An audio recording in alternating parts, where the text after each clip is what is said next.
नमस्कार, NI news पर आप सभी का स्वागत है। मैं हूं शिवम और आज एक बहुत बड़ी खबर निकल कर आई है जिसमें नेपाल ने अपनी संवेदनशीलता दिखा दी है और दिखा दिया है कि नेपाल इन मुद्दों पर 1% भी ढिलाई नहीं बरतेगा।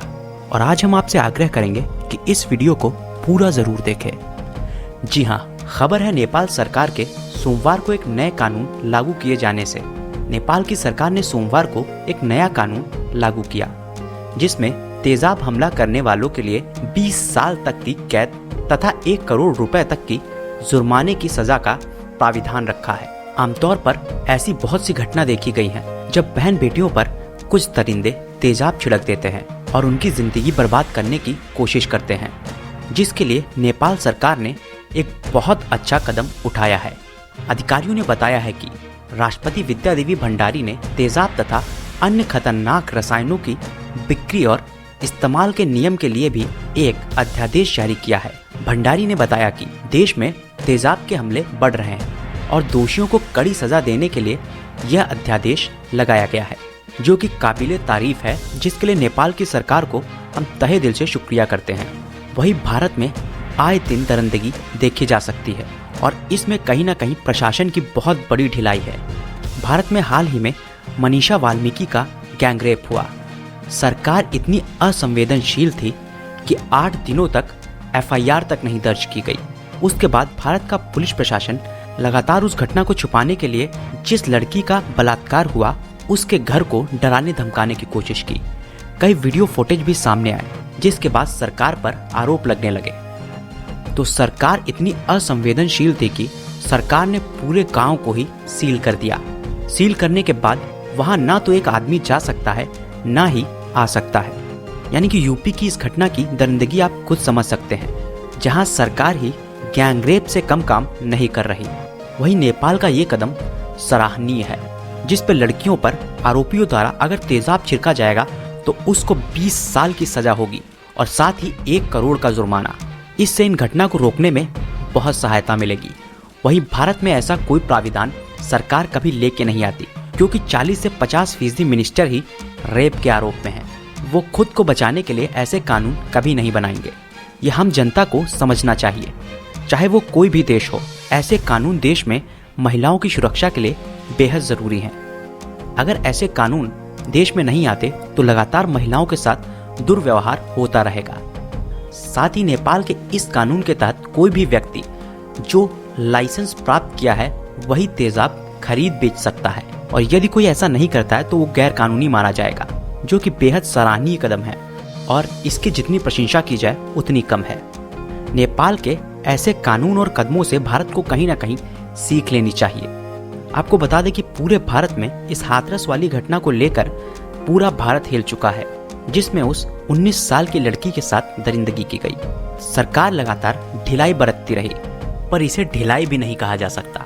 ये ढिलाई नहीं, ये सरकार की अनसंवेदनशीलता है, यानी कि उन्हें फर्क ही नहीं पड़ता। सरकार के उच्च पदस्थ व्यक्ति तक पीड़ित परिवार को धमकी देते नजर आए। उनका वीडियो भी लीक हो गया, जिससे भारत देश में हंगामा हो गया। अगर वो वीडियो लीक ना होता तो शायद उन पीड़ितों को दबा के कुचल दिया जाता। आप भी देखिए हाथरस के इस डीएम का ये वीडियो। तो मीडिया वाले मैं आपको बता दूं, आज अभी आधे चले गए, कल सुबह तक आधे और निकल जाएंगे, 2-4 बजेंगे कल रात को। तो हम ही आपके साथ खड़े हैं। अब आपकी इच्छा, आपको बार बार बयान बदलना नहीं बदलना है, अभी हम भी बदल जाएंगे। जिसमें वो लगातार कह रहा है कि बयान बदलने की सोचिए, नहीं तो कहीं हम भी ना बदल जाए। और ये एक वीडियो नहीं है, ऐसे तमाम अधिकारियों के बहुत से वीडियो हैं जिसमें कोई कहते नजर आ रहा है कि आपकी ही गलती है, यानी कि पीड़ित परिवार जिसकी लड़की के साथ रेप हुआ उसकी ही गलती है। ये सब धमकियां मिल रही हैं, पापा को धमकाया जा रहा है। ये बोल रहे हैं कि केस मतलब रफा दफा हो जाएगा, अगर सब केस रफा दफा हो जाएगा। अब ये लोग हमें यहाँ रहने नहीं देंगे। डीएम ज्यादा ही चालबाजी कर रहे हैं। हम लोगों के साथ में इतना प्रेशर डाल रहे हैं जबरदस्ती कि हम लोगों ने इतने लोग तुम्हारे। तो आप समझ सकते हैं कि किस तरह की घटनाएं हो रही हैं, जो कि इंसानियत को दरकिनार करती हैं। साथ ही उससे बड़ी दरिंदगी तो तब हुई कि लड़की की मौत के बाद उसकी लाश को उसके परिवार को देखने तक नहीं दिया गया और रातों रात पुलिस ने उसका अंतिम संस्कार कर दिया, जो कि हिंदू धर्म के विरोध में था, क्योंकि सूरज अस्त के बाद दाह संस्कार नहीं किया जा सकता। लेकिन पुलिस प्रशासन लगातार कुछ छिपाने की आड़ में उस बच्ची का अंतिम संस्कार रात के 2:30 बजे कर दिया, जहां ना तो लड़की का पिता था, ना उसका भाई, ना ही उसकी माँ, यानी कि उसके परिवार का सदस्य कोई था ही नहीं। और पुलिस ने चुपचाप और जबरन उस गुड़िया का अंतिम संस्कार कर दिया। ये बात सोच के ही मेरे आंखों में आंसू भर आते हैं। उसकी माँ रोती बिलखती रही, लेकिन पुलिस प्रशासन एक न माना और जबरन उसका अंतिम संस्कार कर दिया। आप दरिंदगी की हद तो समझ सकते हैं कि परिवार के साथ कितनी दरिंदगी हुई है।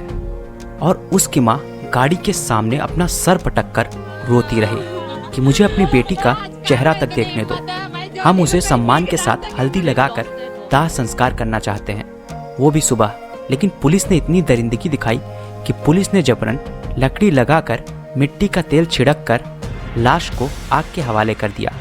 सही शब्दों में कहे तो इस बच्ची के साथ एक बार फिर से गैंगरेप था और अभी भी उन्हें कुचलने का ही काम किया जा रहा है, क्योंकि भारत के उत्तर प्रदेश के हाथरस के गांव को पूरी तरह से छावनी में तब्दील कर दिया गया है। ना एक प्रेस मीडिया वाला वहां जा सकता है, ना ही कोई नेता, ना ही कोई आदमी। हर गांव वाले को उसके घर में बंद कर दिया गया है। पूरे गांव में हजारों की तादाद में पुलिस को भेज दिया गया है, यानी कि लोकतंत्र की साफ तौर पर हत्या।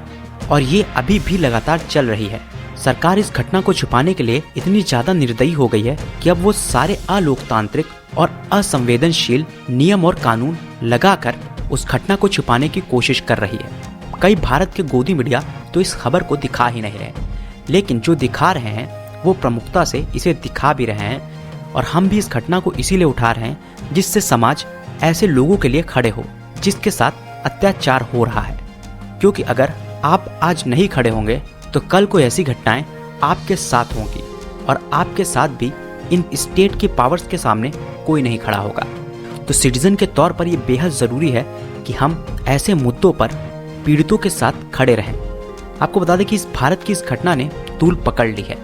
सरकार की पूरे देश में और पूरे विश्व में किरकिरी होनी तय है, क्योंकि आज भी सरकार जागी नहीं है और मीडिया को परिवार से बात करने नहीं दे रही है। आपको बता दें कि पीड़ित परिवार का एक छोटा बच्चा किसी तरह से पुलिस से बच बचाकर बाहर आकर मीडिया से बात किया। उसने बताया कि घर में सभी लोगों का फ़ोन बंद करवा दिया गया है, घर से किसी को निकलने नहीं दिया जा रहा है और साथ ही साथ पुलिस घर के चारों ओर है। तो इससे लगता है कि पुलिस प्रशासन ही टेररिस्ट से कम काम नहीं कर रहा है। पुलिस क्या कहाँ कैसे लगी है? घेराबंदी कर रखी है चारों रंग से, छत पे, गांव में, गली में, सब में लग रहे। बगल में था उस वक्त जब हुआ था? बंद करा दिया तुम्हारी इनको, डराया था हमको। फोन है सबके पास? फोन नहीं है, फोन तो छुड़ा लिया है पहले के, किसी को बुला नहीं ले। सबके पास फोन ले लिया क्या? हाँ सबको। क्या आपकी माँ ने और भाभी ने क्या बोला कि मीडिया को बुला के लाओ? हाँ यूँ कहा था मीडिया को बुला के लेके आओ, हम उनसे बात करेंगे। आप यहाँ कैसे पहुँचे हो? कैसे हम तो आने दिए? खेतों में के आए हैं, छुपके नियार के बहाने से कि घास लेने आने नहीं दे रहे थे? आने नहीं दे रहे किसी को। अच्छा, हमारे ताऊ भी आ रहे थे कि हम तो अपने आदमी को बुला के लेके आएंगे, हम तो मीडिया वालों को बुला के लेके आएंगे।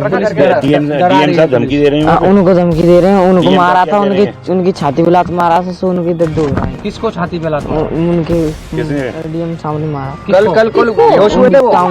ताऊ को मारा? कल ताऊ जी बेहोश हुए थे क्या? हाँ ताऊ बेहोश हो गए थे। ये घटना बेहद ही निंदनीय है और आप दुनिया के किसी भी कोनों में हो, अगर आप मुझे सुन रहे हो तो इस पीड़ित परिवार के लिए एक हैशटैग जरूर चलाएं। Hashtag justice for Manisha Valmiki लिखकर अपने सोशल मीडिया से इन पीड़ितों के लिए एक आवाज उठाएं। भले ही वो आवाज छोटी होगी, लेकिन ये छोटी छोटी आवाज ही पूरी दुनिया भर में गूंजनी चाहिए, जिससे इनको इंसाफ मिल सके। क्योंकि इंसानियत देश, धर्म, जाति नहीं देखता, इंसानियत इंसान से है और हम चाहते हैं कि सभी की इंसानियत जागे और इनको इंसाफ मिले। तो आज की वीडियो बेहद ही संवेदनशील है। आपको हमारा काम अच्छा लगता है तो हमारे चैनल को सब्सक्राइब जरूर कीजिए और वीडियो को लाइक भी कीजिए और कोशिश करें कि इसे ज़्यादा से ज़्यादा लोगों तक शेयर करें, जिससे हम एक अच्छी और बेहतर दुनिया बना सके। तो आज की इस वीडियो में बस इतना ही। आप मुझसे अगर और ज़्यादा जुड़ना चाहते हैं तो मेरा vlog channel I am Shivam नाम से, उसको भी सब्सक्राइब कर लीजिए। उसका लिंक डिस्क्रिप्शन बॉक्स में नीचे है। धन्यवाद। NI news.